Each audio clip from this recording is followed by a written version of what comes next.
Set to go. Whenever you are. Ladies and gentlemen, welcome to JMTTv and the pure Jamie Milne. Oh, Sharon's like, get a load of this guy. Well, I was thinking about it like the pure Jamie Milne.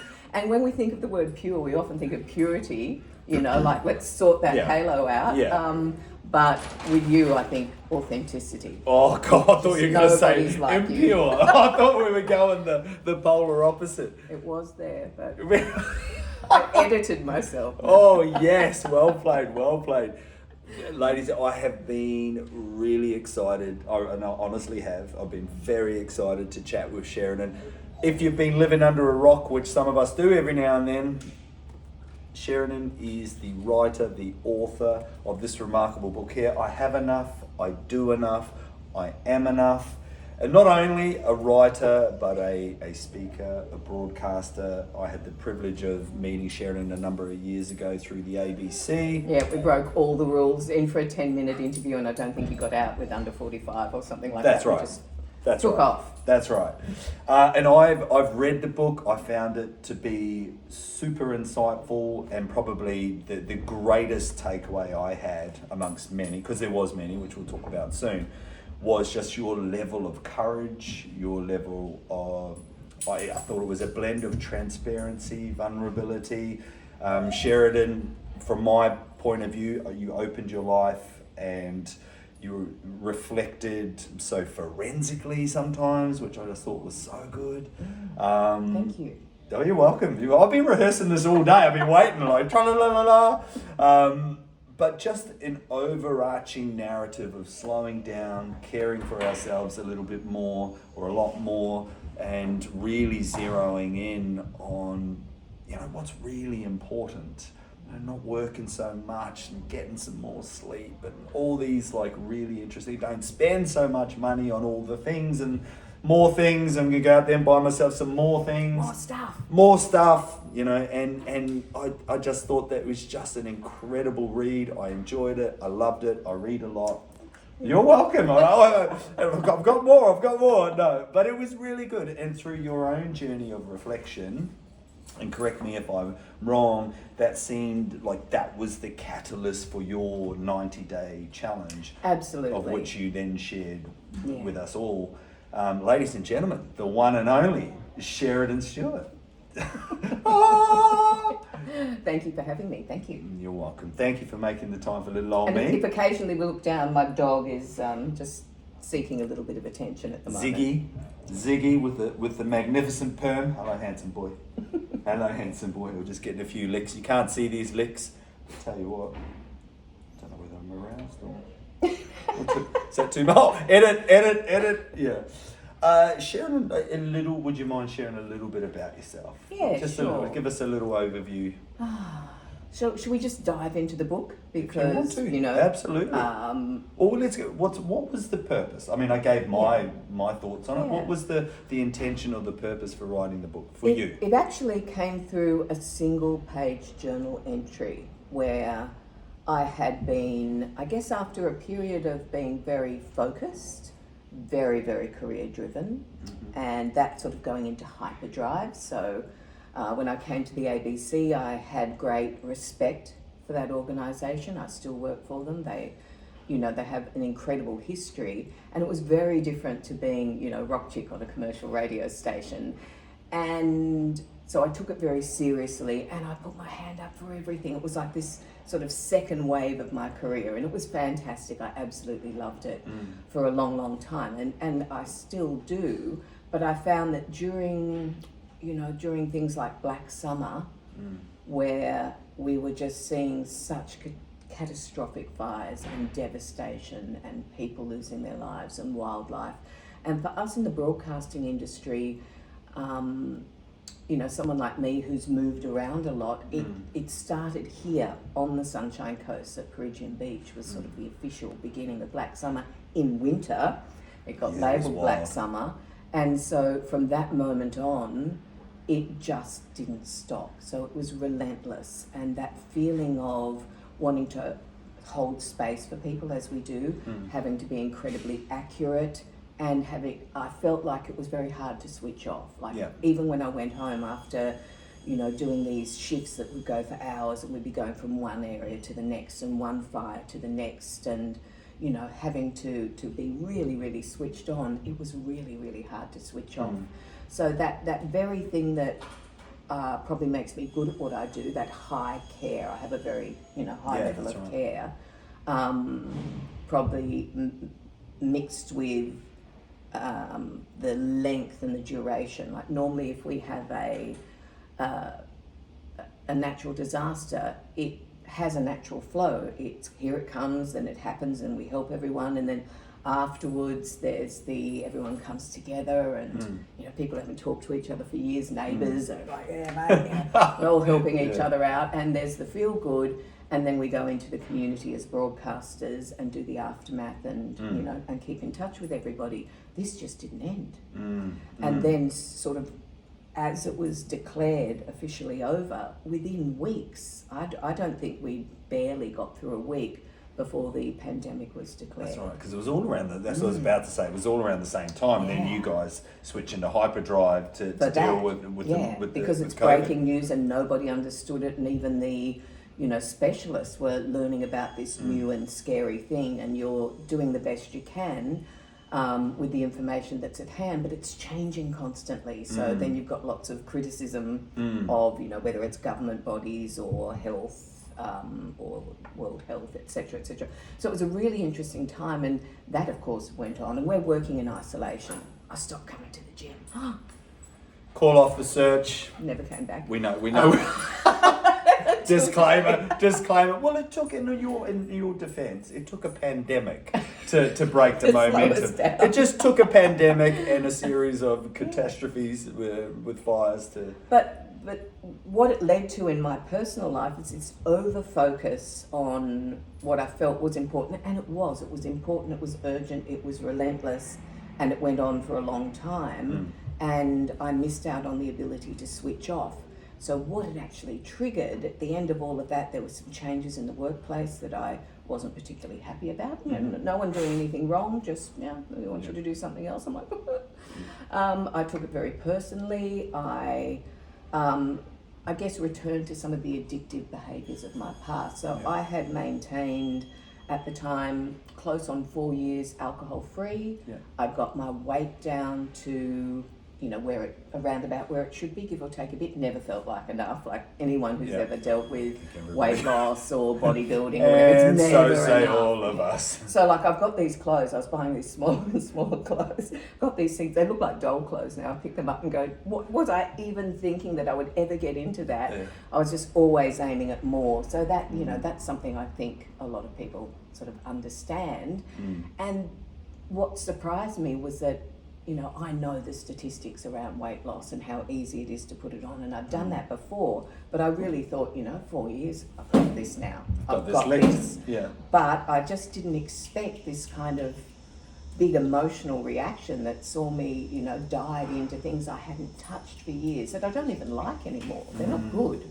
Yeah. They're not good for you, and they don't even, the first one tastes great, and then you kind of get over it, but keep eating it, all that kind of weird addictive stuff. So I'm overeating, I'm overworking, I'm overthinking, and I still didn't feel like anything was enough. And I was also complaining. So one of my quotes is, "The key is in your complaints."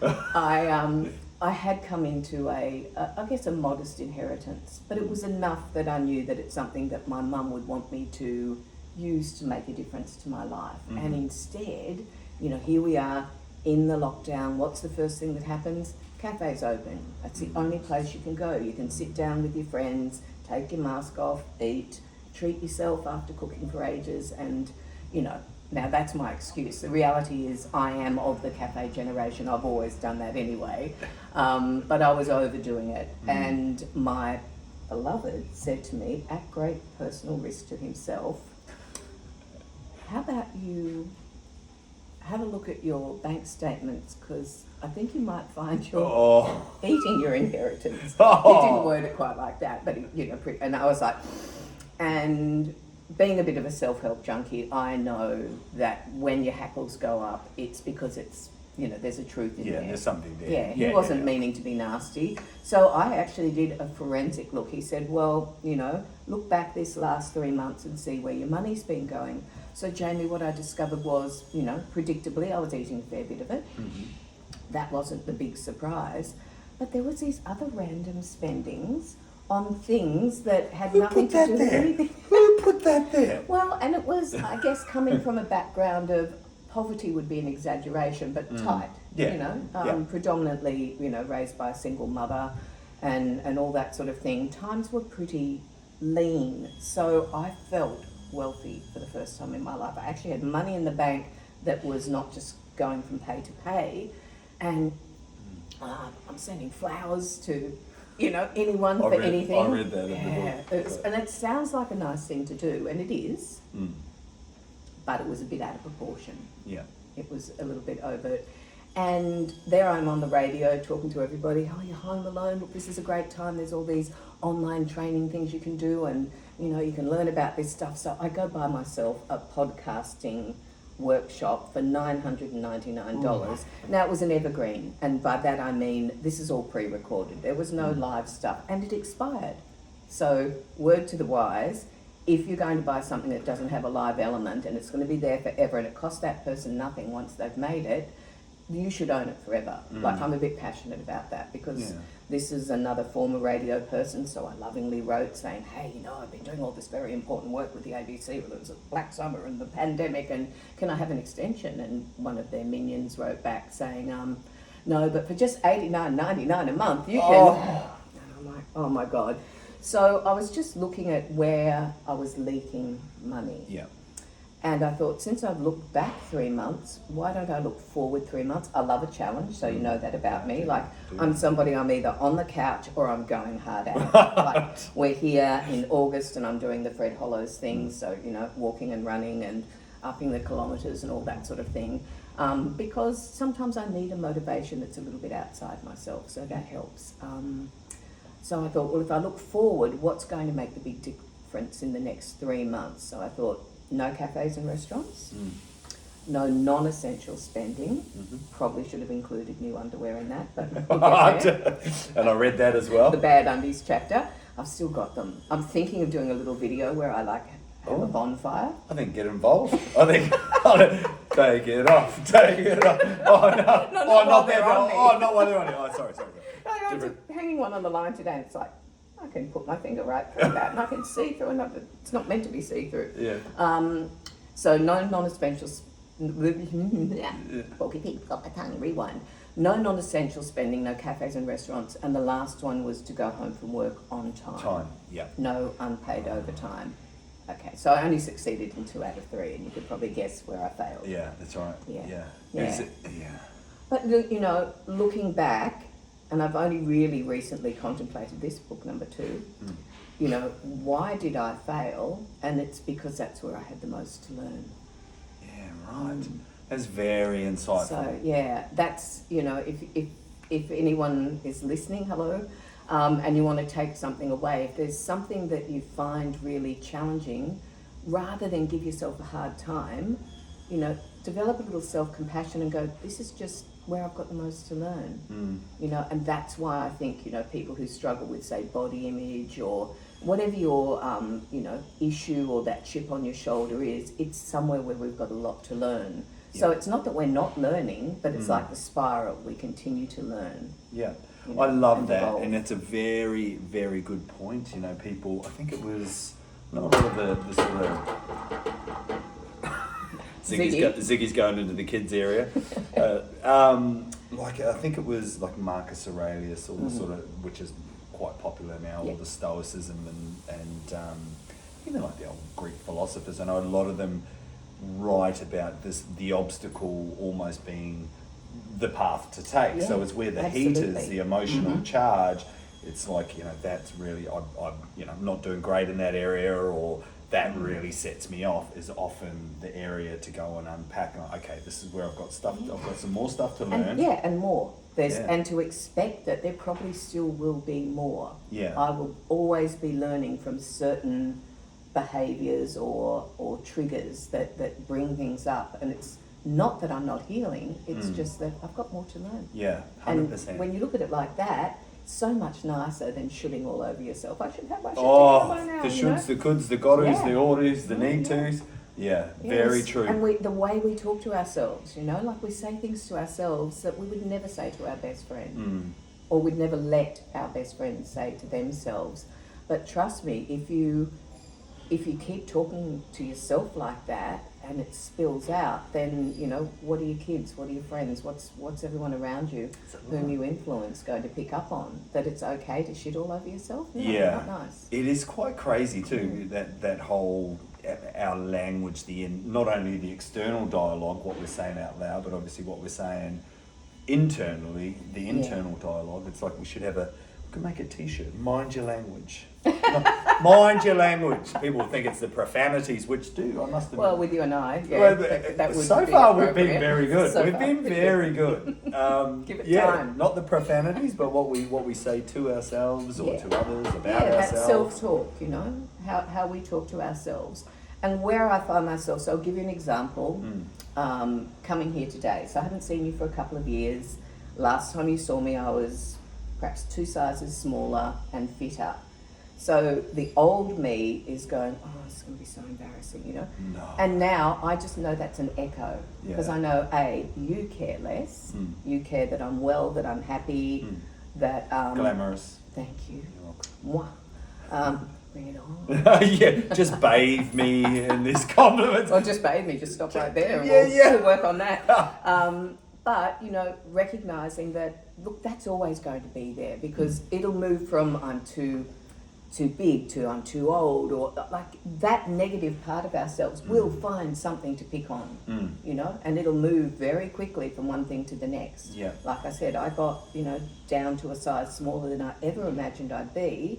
And I thought, I can still be smaller. And it's not about being small, is it? It's about being well and happy. And, part of me would still like to be smaller, mostly because I've got a wardrobe that I cannot fit at the moment, and that's going to get expensive. But I've also been bigger, and it's like, and I've been younger, and one day I'll be older. So we've got to get comfortable in ourselves. And when those voices come up now, I just go, that's an echo. That's just an echo of the past. I told myself that so often. I've got a well-worn pathway, neural pathway, that will, like a dry riverbed, it'll flood the second I give it any ammo. So just don't go there. It's just an echo. So what would your suggestion be? And I mean, without sounding too cliche, beyond purchasing the book, which I think is a really good idea, beyond purchasing the book, what would you suggest? Because I know, like, you highlight self-care, slowing down, and you gave the example of, no, overspending or wasting money on things that are non-essential. And look, people do the challenge in their own way. So, for me, I'm a foodie, so that was a focus. For others, they might be whittling away their time and talent, binge watching, Yellowstone.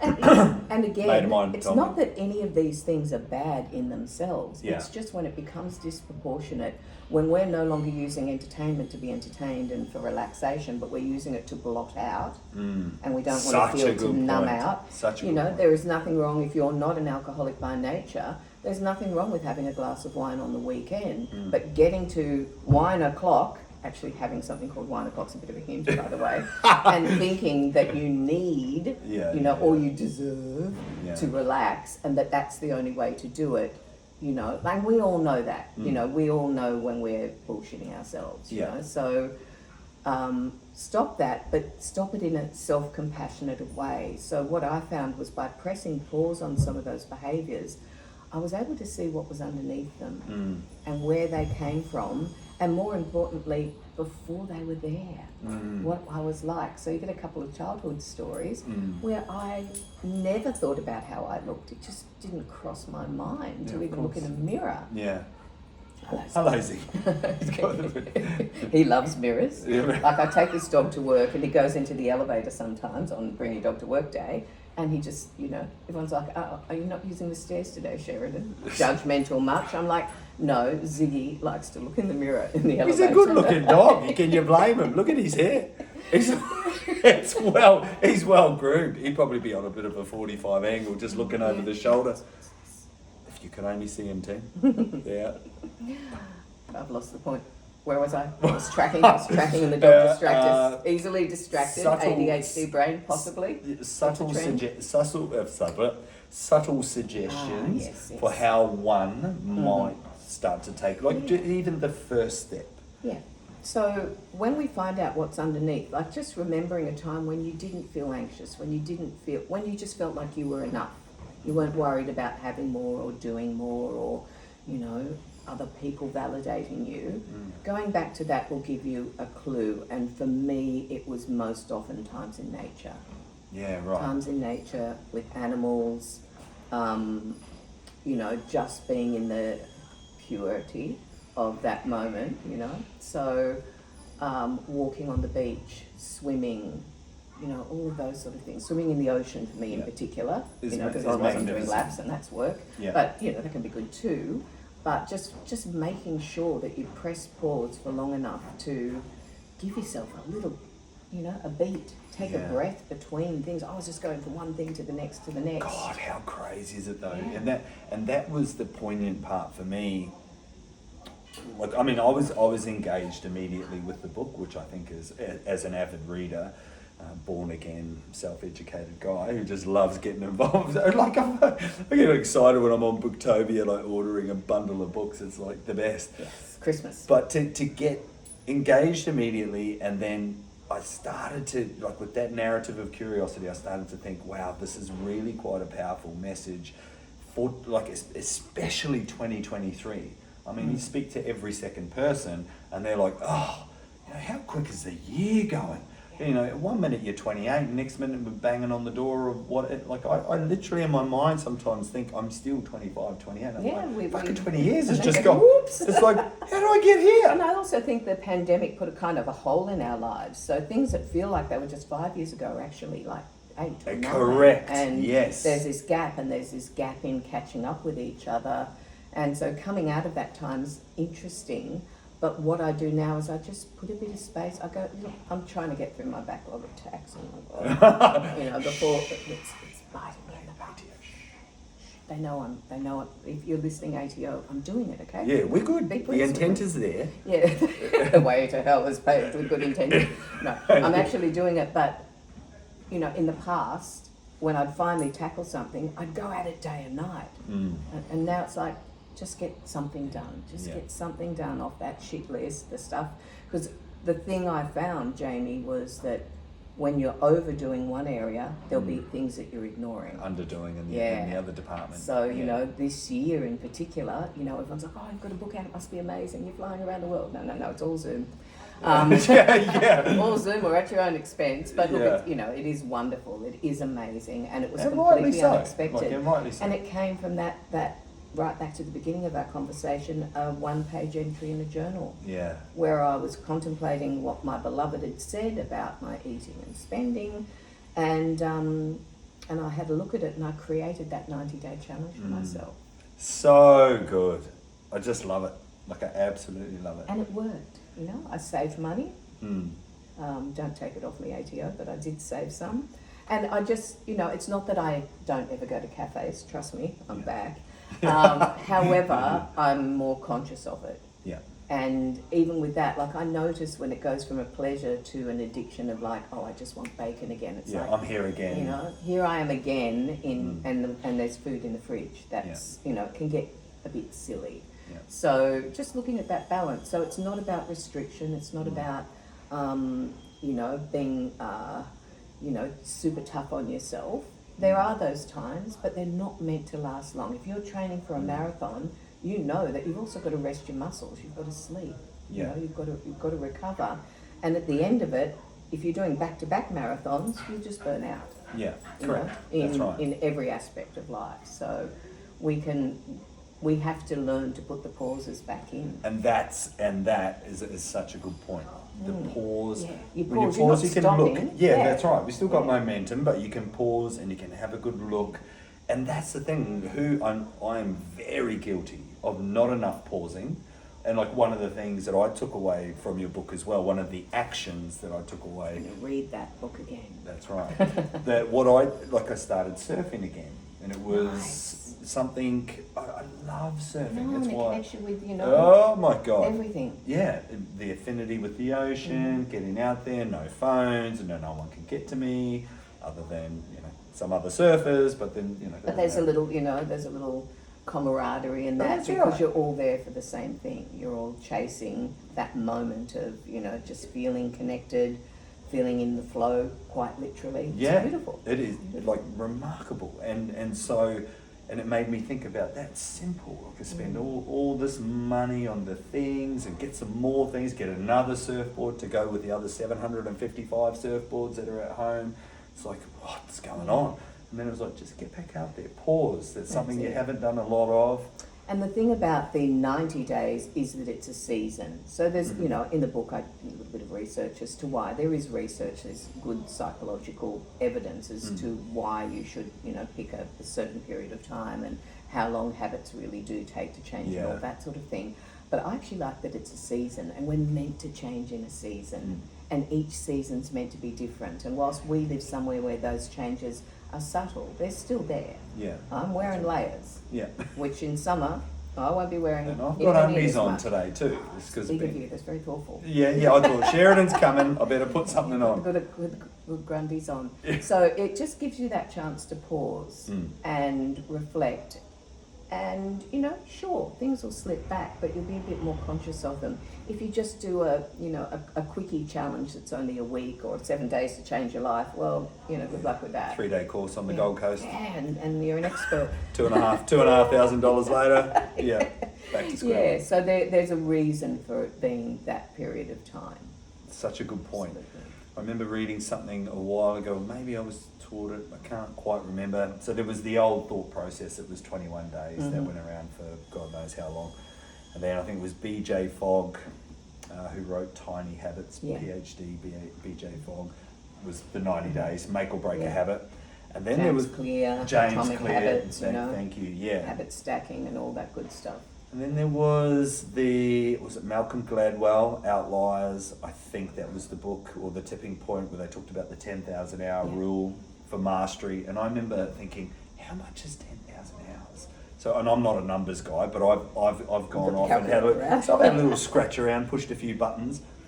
So it used to be the belief was mastery, but now it's kind of like it gives you a decent fundamental understanding of something. Yeah. So 10,000 hours is 5 hours a day, for 5 hours a day, 5 days a week, for 5.5 years. Yeah. So think degree, think, a little bit of financial mastery and business understanding. 10,000 hours. So this society we live in, where we are told we can get this on the hurry up, and if you just try harder, or you just do more, or you just pay more, It's you gone viral. say yes more often, you're going to somehow jettison through and skip all of that time. But the reality is, if you skip that time, you skip all the lessons. You can't master absolutely. something No. if you don't. If you think about training. Here we are in a gym, and the thing I absolutely love, this is where you get the compliments back, Jamie. Absolutely loved about working with you is what I learned from working with you is to adapt. That I don't have to be perfect, I just have to keep turning up. And I had to adapt because I sprained both ankles. I remember. And I'm coming back from that injury, and literally the day I had my first appointment with you to, work out what are we going to do with Sheridan, get her in shape, I rolled one again. And you're like, don't worry, we'll train around it. I'm like, this guy's a masochist. But we did. He's a monster. Yeah. And then I had this massive ganglion. So That's I had right, all these because we were doing the restrictions. boxing and I stuff. had, the dodgy ankle. I've got a knee that... Dodgy trainer. Dodgy personal trainer. I had the sort of thing that would normally put me back on the couch. What I learned from you is we can work around it, and we did. And I got the fittest I'd ever been in my life, and I'm still able to apply that. Yeah, so that's what I'm still able to apply that. So thank you. Thank you. That was very Legend. generous. And It was true. And It was I'll true. bathe in that. It's something I've Thank taken forward outside of the gym, beyond the gym. Is that we can do hard things. We can do things harder than we think. But we do have limits, and the only way to surpass them is to build slowly. You know, it's not instant. You don't just get up and, although I did accidentally, my first run, I went to a community run, I think it was Wandai, and I got there thinking I'll do the, you know, because I just started, you know, running. And remember young Dan, my producer, hello Dan. Shout out Dan, Shout what out a Dan great Frost. man. Now Dan the running He's man. off his head. And I said to Dan once, I said, what's the difference between running and jogging? He said, people who aren't confident call it jogging. And I'm like, okay, so I'm running. And I'm running. I was like shuffling, making Cliff Young look fast. And I got there, and of course I slept in. So I get there 5 minutes late, and the race I was going to do was the day before. So I'm like, it's okay, I'll do the 5K. No, I missed that too. My first one was 10.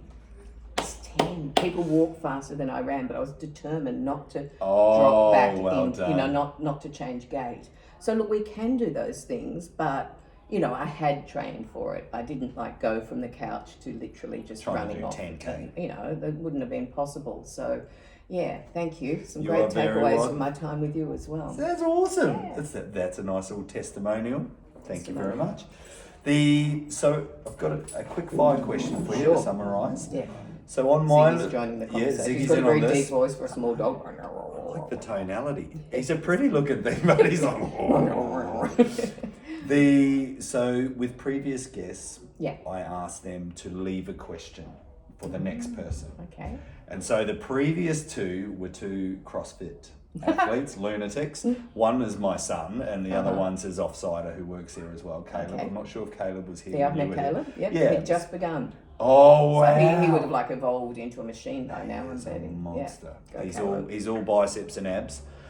So they left the question. They were curious when you are facing a challenge or something hard. Now it can be in the context of exercise or it can be in the context of life. It doesn't matter. Sure. But adversity, challenge, and things get really tough. And we might get a bit dark in here. Shitty thinking, all the rest. Yep. How do you talk to yourself? How do you bring yourself out of that?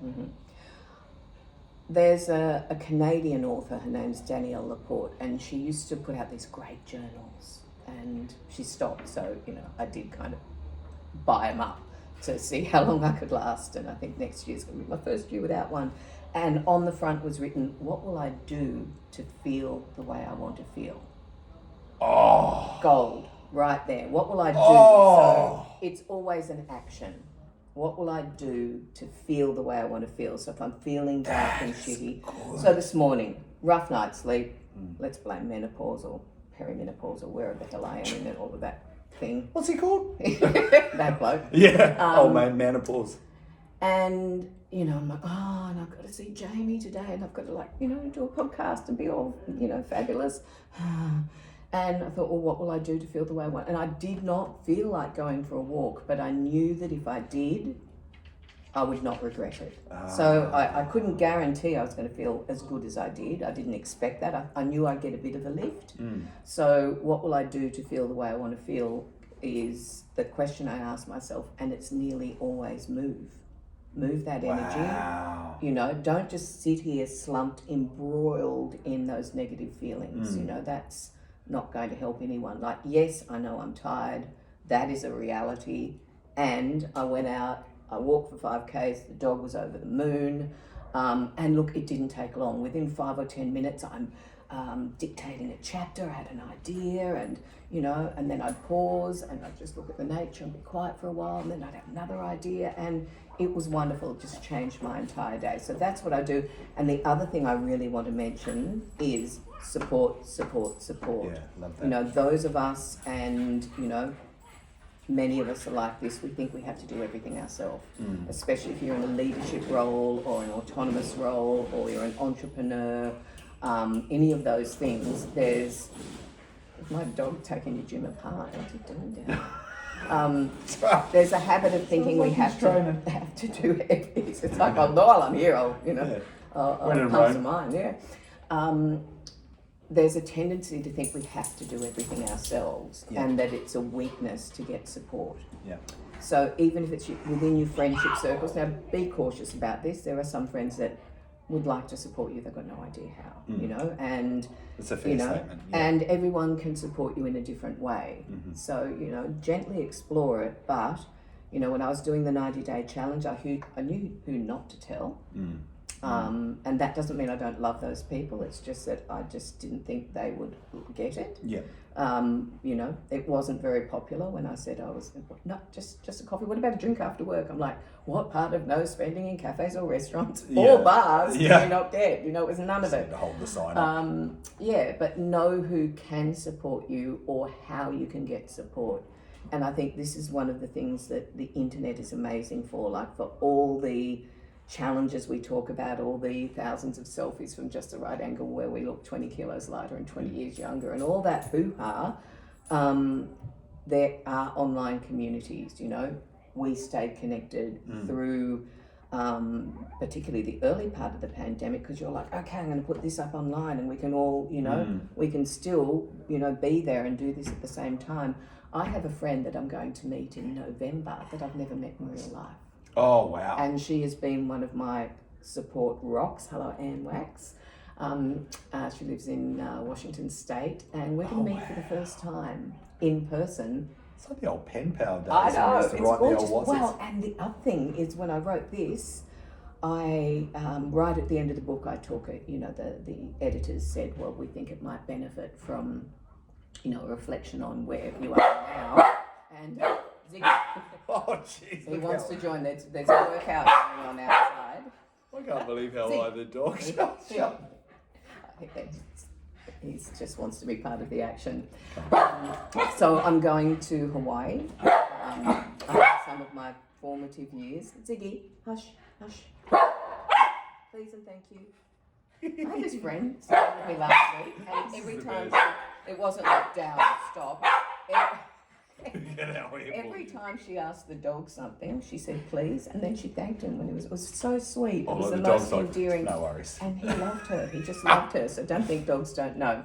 So manners make the man. Yeah. I'm going to Hawaii on a sort of sibling adventure, sort of recapturing some of our youth. It was a very happy time in our family. Going to scatter some of Mum's ashes. And the dog really did distract me. I lost the key point of what I was saying. Were you catching up with... Oh, yes. Yeah. And I remembered my best friend from Hawaii. You know, we are talking quite a few decades ago. You know, this is someone I haven't seen for... Wow. You know. And she's still in? No, she's not. But I found her. I found her. Yeah, so, you know, like I'm like a stalker on the internet.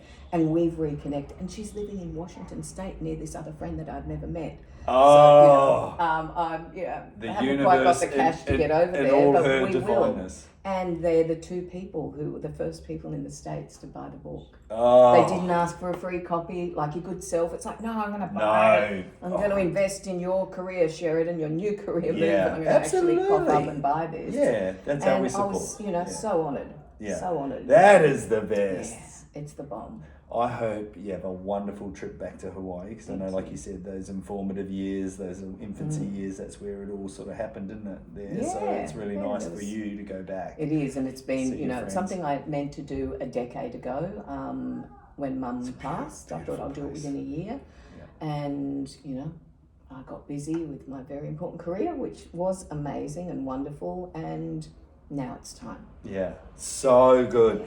Sheridan, a question that you could leave for the next person that I speak to. What would be a question that you can leave for them when they come and hang out with yours truly? What dream have you outgrown, and were you able to let it go with grace and ease? Were you able to just say, hey, that dream kept me going for a long time.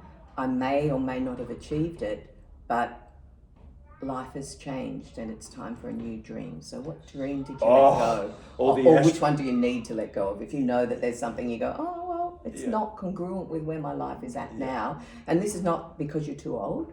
It's not because you're too this or too that. It's because you've actually moved on. And gosh, it can be hard to let go of a dream. This is a great question. Wow. No more being an astronaut or something like that for some people. They've got to move on. Well, you never know. You never know.